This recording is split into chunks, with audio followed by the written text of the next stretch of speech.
Assalamualaikum warahmatullahi wabarakatuh.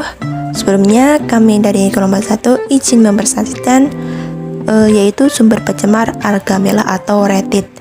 Adapun kelompok dari kelompok 1 yaitu yang pertama ada saya Elmar Khalifah dengan NIM 044, kedua ada Laili dengan NIM 030, ketiga ada Syarul Faizin dengan NIM 056, dan yang terakhir ada Indra Anggroho dengan NIM 050. Baik, selanjutnya itu ada pembahasan dari retit atau alga merah. Nah, di pembahasan ini yang pertama itu ada definisi alga merah, kedua ada penyebab, ketiga ada sumber racun, keempat ada faktor yang mempengaruhi, kelima ada dampak, dan yang keenam itu ada solusi. Nah, selanjutnya akan dipresentasikan oleh teman saya. Baik, saya akan menjelaskan apa itu retida. Definisi dari retida adalah suatu keadaan laut yang sedang mengalami perubahan warna atau discoloration. Tentu saja, perubahan warna terjadi pada kondisi perairan tertentu. Perubahan warna air laut yang tampak coklat kemerahan disebabkan oleh ledakan fitoplankton yang tiba-tiba blooming. Dari salah satu jenis fitoplankton bersel tunggal kelompok Dinoflagellata, warna air dapat menjadi merah, coklat, kuning, biru, oranye, dan sebagainya. Terjadinya perubahan warna itu tergantung pada pigmen-pigmen yang dikandung oleh fitoplankton tersebut. Jenis fitoplankton yang berbeda akan mempunyai warna pigmen yang berbeda pula. Jenis-jenis Dinoflagellata pembentuk retida mempunyai sifat khas, yaitu di dalam tubuhnya mengandung klorofil yang dapat menghasilkan racun dalam proses fotosintesis. Penyebab dari retida itu sendiri yaitu adalah perputaran arus dari bawah laut sehingga nutrisi dari dasar laut terangkat dan menyebabkan kecepatan pertumbuhan ganggang api meningkat cepat. Dan itu ditandai dengan perubahan air laut menjadi warna merah.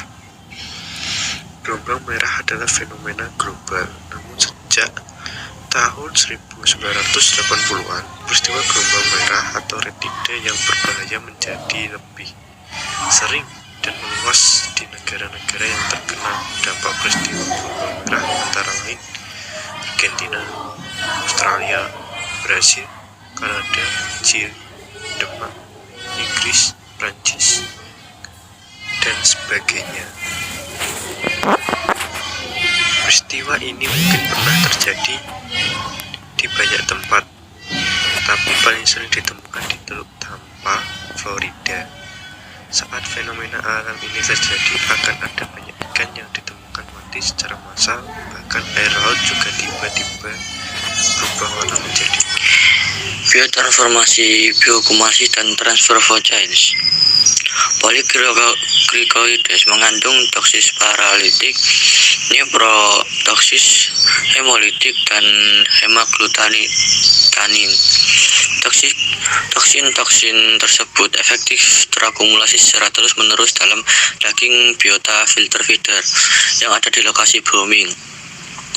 Daging kerang yang mengandung toksin itu apabila dikonsumsi akan menyebabkan kepala pusing, nyeri persendian, kram pada bibir dan lidah, serta kejang dan tingkat keracunan yang lebih serius.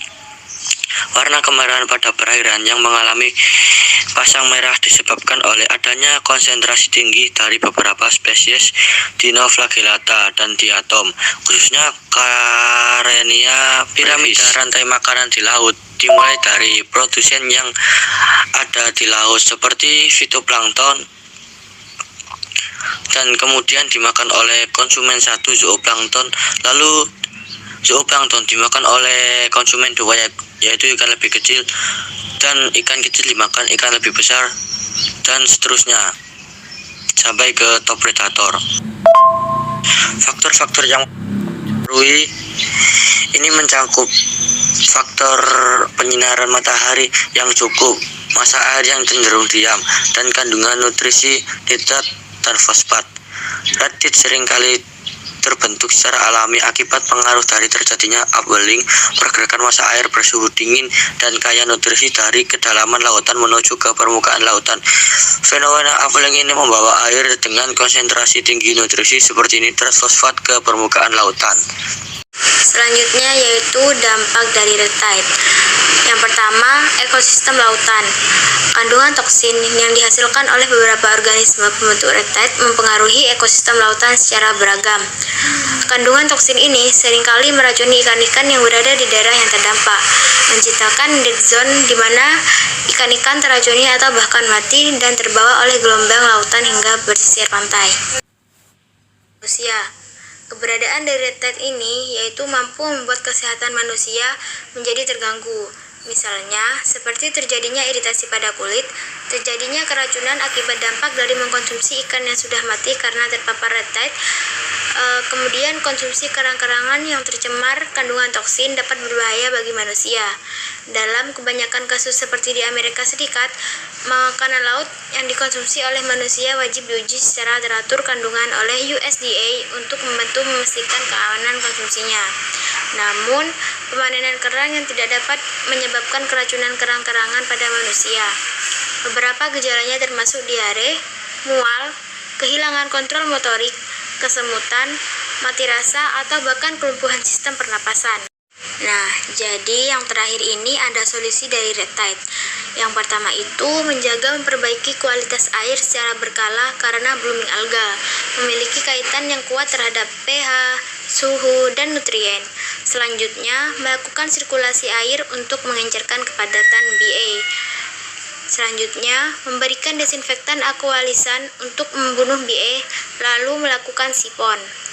Yang terakhir yaitu kita selaku masyarakat yang peduli terhadap lingkungan juga dapat melakukan hal-hal kecil yang dapat mencegah terjadinya blooming alga, yaitu dengan menggunakan deterjen atau sabun bebas fosfat.